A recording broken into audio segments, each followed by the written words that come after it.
What's up guys, it's me Deshaun, and today we'll be ranking every single demon lord from That Time I Got Reincarnated as a Slime from weakest to strongest. Members of this council would be some of the strongest beings in the entire world, and they'd also maintain order and serve as the pillars of it. And the top brass could easily destroy a universe, if not multiple. But to start things off, let's talk about who I have as the starting member, the Bloody Lord Roy Valentine. Now what makes Roy special is the fact that he was originally one character, Valentine, but Valentine would then split into two people, one being Roy and the other being Louise. Because his powers would have been split in half, Roy would be the only demon lord, and because of this his strength would be much lower than his contemporaries. In fact, he would lose to one of the clowns named Laplace, dying as a demon seed and not fully becoming a true demon lord. Outside of this, he'd have multiple skills and abilities at his disposal, but unfortunately no ultimate skill. His most noteworthy ability would probably be the fact that he can take blood and vaporize it into beams of magicals known as blood rays. He takes his blood and basically turns it into a laser cannon. Alongside this, he would have superhuman strength, regeneration, blood that can bring people back to life, and nothing else that's really noteworthy. Up next, we have Clayman. He was one of the very first major threats for Rimiru to face in this series, and despite him being a joke across the fan base, he's kinda not a joke. I'm kidding, he is, and that's why he's this low on the list. He is used as a benchmark, a yardstick. This character is comparable to an out-of-control Clayman. This character is as strong as 2 Claymans, 3 Claymans, 4 Claymans. It doesn't matter. He's a benchmark. But outside of that, Clayman actually almost defeated the Tempest Federation, but he was acting irrationally because someone else was controlling him, and we're not going to get into that.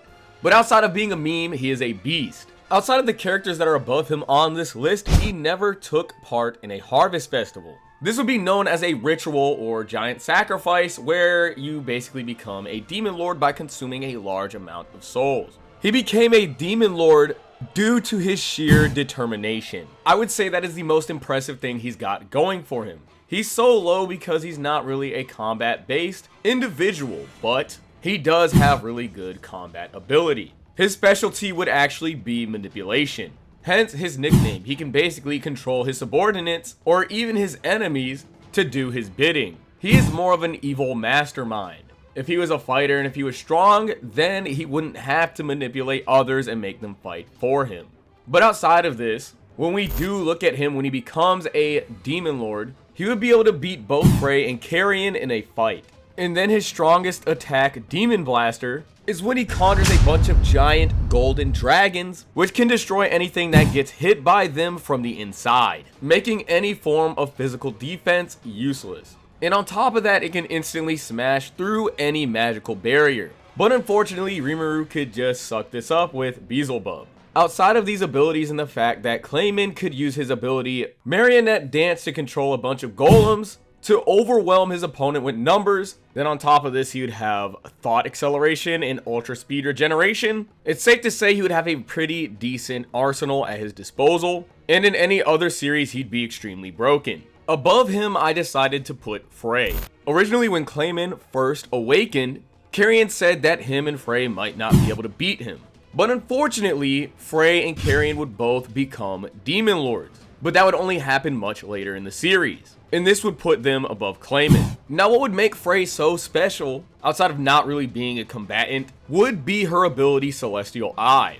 This would give her panoramic vision from corner to corner of her eyes. This would even allow her to be able to see people's souls, magicules, and spiritual matter, giving her a huge advantage in a fight. As Queen of the Harpies, no Harpy would ever be able to damage her. Now that's kind of useless in a matchup when she's not fighting any other Harpies, but still, nice ability. On top of this, you'd also have an immortal body, but her most impressive ability would be Echo Reflection. This ability would let her take any attack an opponent lands on her body and strike back with the same thing. With this ability and a higher EP value than Clayman, I think that she is easily stronger than him. And with a broken ability like this, maybe you can say she could be higher on the list, but I think this is a good spot for her. Above her, I decided to put Carrion. Now, I will sit here and say that these two could probably be interchangeable because you could argue whether or not Frey would win due to outsmarting him and using her broken abilities, but personally, I think Carrion takes it. For starters, with his Royal Beast form, if you were to damage him or if you were to be drained of stamina the moment he activates this and transforms, they would all be refreshed. But not only this, his power would be 3 times as strong. He can also regenerate, has a multi-layer barrier, and can use Battle Will Aura. And Battle Aura can also neg regenerative abilities. But his best ability would definitely be his Burst Roar.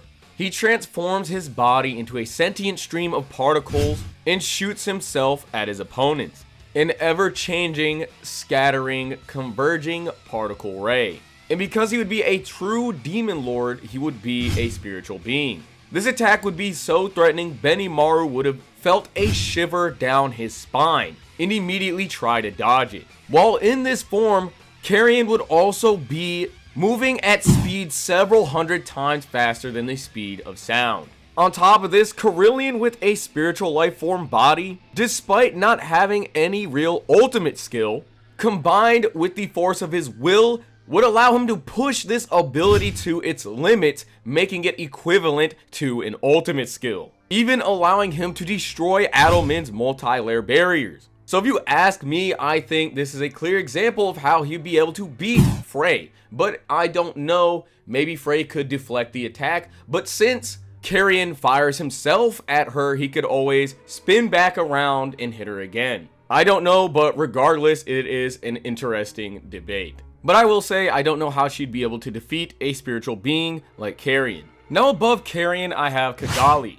Kigali would be a high elf. But not just any high elf, she would be the princess of the Super Sorcery Kingdom. She would be so strong, in her prime she would clash with the vampire lord Roy Valentine. So the combined power of Roy and Luis would be sharing this space with Kigali. Alongside that, Kigali would have been the creator of Clayman. So in a way, I guess the best way to describe Kigali would be the fact that she would be Clayman on steroids. With her ability Melchizedek, Lord of Dominion, she would be able to instantly analyze any other skill and place it under her control. But unfortunately, this ability would get stolen, so we're not really going to count it. But with her current ultimate skill, the Book of Prophecy, Agastya, she has foresight and could see into the future and predict the movements of her opponents. Just like Clayman, she would also create golems, use Demon Dominate to dominate your mind and control you, and has an ability called Locking Curse, which restricts your soul, which forces you to do anything that the cursor says or commands you to do. I would say her most impressive ability would be her golem creation, when she can create an army of powerful golems that are so strong they can fight on par with a demon lord seed. Yeah, now imagine fighting an army of those things. Now up next, we have the man that defeated Kigali in her prime, Leon. Just like Rimiru, Leon came from the human world, but he would be in search for his childhood friend, Chloe. What makes Leon so special is the fact that he would have been a chosen hero, with the blessing of the light elemental. He would also be the one who implanted Ifrit into Shizu, and his abilities would be absolutely broken. Not only can he summon other elementals, but he can use magic from every single element, from your typical earth, wind, fire, and water, to even light and space. Leon would even have access to the strongest holy magic in the entire series, Disintegration. It is a spell that travels at the speed of light and erases anything it touches, and it destroys souls as well. Your existence is practically gone. And that would not be Leon's only light speed attack. So I need a moment to paint this pretty picture. Leon has the ultimate skill, Metatron, Lord of Purity. And because of this, do you remember that spell Disintegration I just mentioned earlier?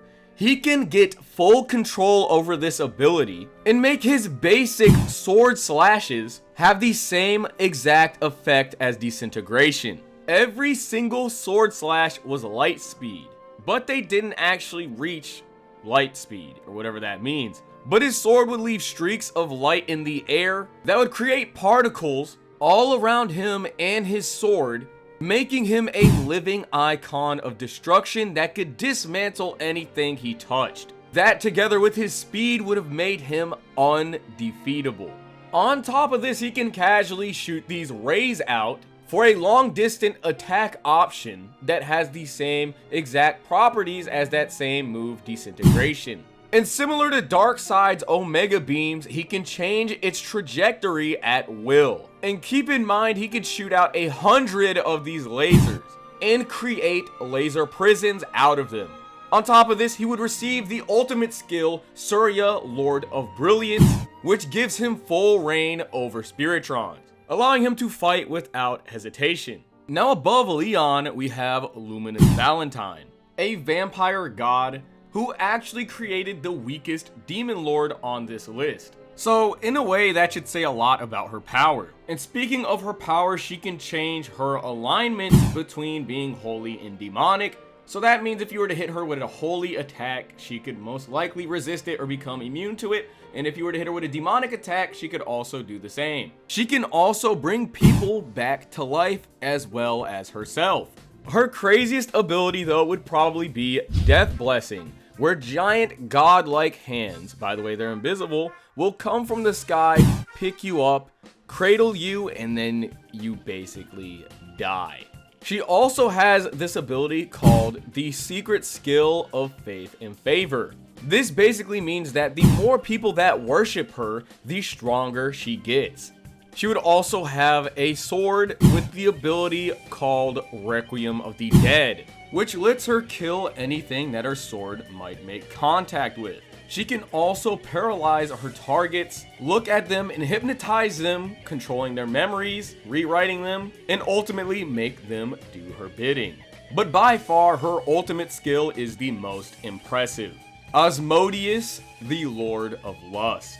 This ability allows her to command the passage of life and death. Energy from this ability would be what she would use on her weapon, creating the other ability I mentioned earlier, Requiem of the Dead, causing an instant kill. She is so strong that she can kill anyone instantly and resurrect them at any given moment. Up next on the list, we have Dino, the Fallen Angel. And man, not only is he one of my favorite characters, but he's one of the most broken. The only ones that beat him are the top brass of the verse. Dino has been alive since the dawn of creation.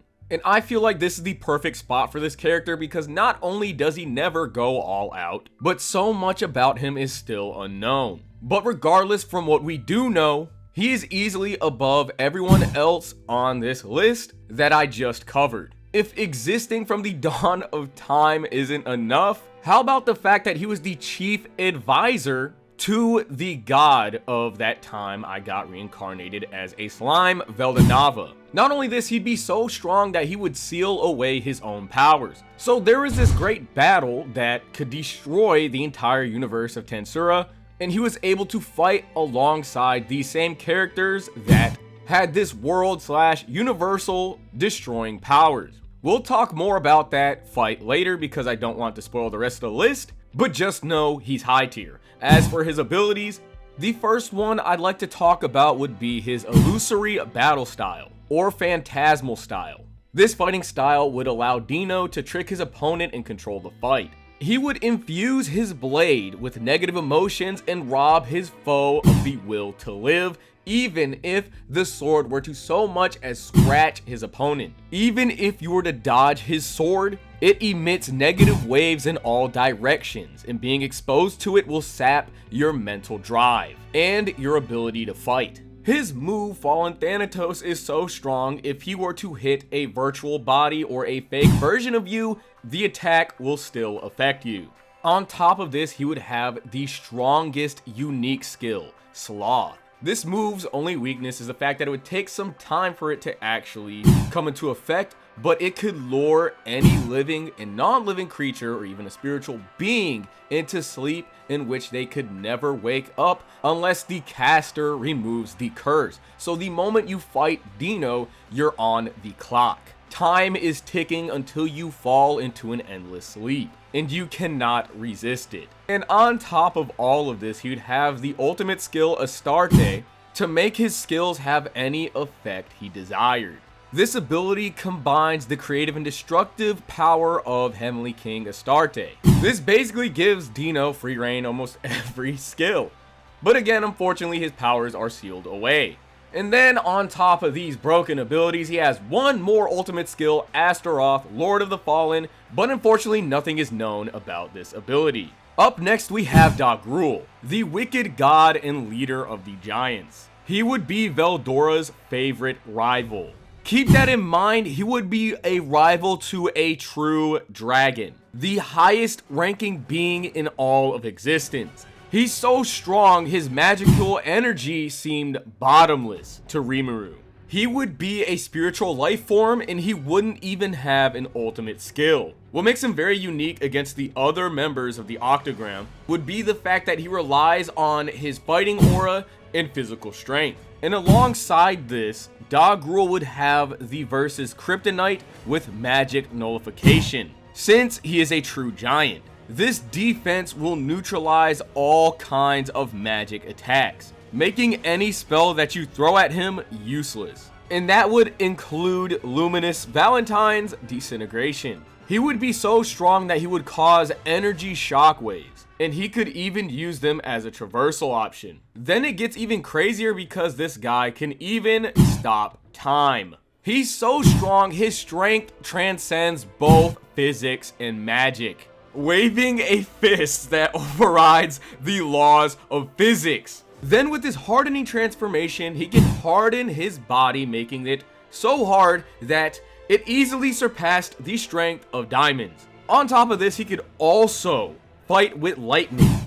Makes sense as to why Veldora would be his rival, since he would be the Storm Dragon. With his ability Destruction of All Things, there's practically nothing he cannot destroy. On top of this, he can regenerate instantly, even if you were to somehow damage him. This guy would be such a monster. Veldora would create a laser attack that would be sub-light speed that would be impossible to avoid. He would grab this same attack and say to Veldora that he is boring.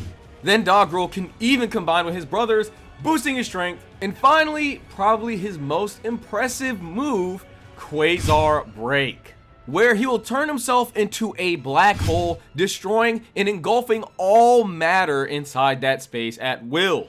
This move is so strong, it can destroy an isolated dimensional space. Up next, we have Prime Ramirez. Now, maybe we could put her on the same tier as Dragul or underneath him, but she is mainly on this list because she was preventing a fight between two of the strongest characters in the series. I'm not going to spoil it though, because both of them are actually next on the list. She basically stopped a fight between these two, and because of it, she's lost all of her powers and now she's stuck as a fairy. So when taking her prime into account and now her current abilities, she's pretty busted. With her ability Mazecraft, she can create a giant, never-ending labyrinth and become a supreme god of it. If you were to enter her labyrinth, she can take your weapons and armor off of you, teleport you anywhere, resurrect the dead, and there would be no limit to that. In her prime, she was the elemental queen. This means she could use all types of elemental magic and summon every single elemental at her disposal. She would practically be Leon on steroids. A Leon that could fight the strongest characters in the series. She can also use primitive magic and change the laws of the world. Now, unfortunately, she no longer has this power, and there's not too much information on her, but based on what we know, this would be an accurate place for her. Now, up next, we have Guy Crimson. And this guy is so strong, he can fight the true dragons like it's nothing, including Veldanava, the Star King Dragon, the god, the creator. But unfortunately, he couldn't land a single blow against Veldanava. But the fact that he was able to withstand combat with Veldanava, there's nothing else that you can even really say. He even became friends with God and served under him. He has nuclear magic at his disposal that basically destroys you on a genetic level and kill you. Just a flash of nuclear light that bops you. He can resist time stops. He is resistant to magic in general. He can stop time and even blow up the universe. And this would have been due to the fact that between him and Milim fighting, they were destroying the world of Tensura. The reason why destroying the world of Tensura is a universal feat is the fact that a universe is vast, but not as vast as the other worlds Veldanava would have created. Destroying the world of Tensura would basically be destroying all the alternate other worlds, all contained in vast spiritual realms, like the Earth where the other worlders come from, the Earth that as humans we're supposed to live on. Destroying these worlds that are more vast than universes would be a multiversal or universal feat. In the fight between Milim and Guy, Crimson would have caused that. As for Guy Crimson's ultimate skill, we have yet to see it, but it has been implied that Lucifer would more or less be an adaptation ability. And then, when he was defeated by Veldanava, he acquired the unique skill Pride, which was thanks to him observing Veldanava and trying to imitate his strength. Is his ability to adapt and create abilities? Who knows, but we'll see soon enough. Up next, we have Milim, Veldanava's daughter. Now, if she's so strong that she can fight against Guy Crimson, that should say enough. Out of everyone, she's one of the very few characters that can use star magic. With her ability Dragonova, she would take Stardust and create unworldly destruction. This same substance, this Stardust, would have a destructive power beyond that of Spiritrons, and Milim would be the only character that could use it.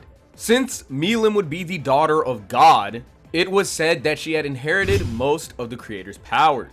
But obviously, she would have a lot of those powers hidden. Dragonova is so dangerous, it cannot be reflected. And you cannot send this attack to another dimension. On top of this insane destructive ability, when it comes to her defense, she can create an invisible barrier out of her Stardust energy and create a barrier that can block any attack.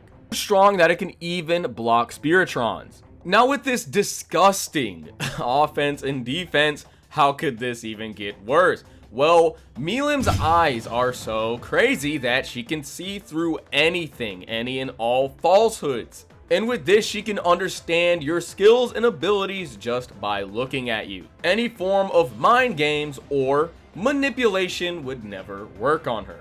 Now with all of these abilities working together, how could you possibly beat her? Maybe you could tire her out and she'll run out of energy, but thanks to her ultimate skill, that will never happen.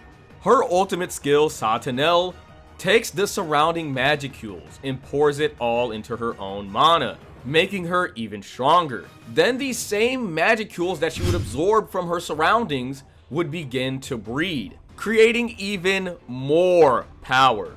No matter how much she would consume, they would continue to increase and never decrease.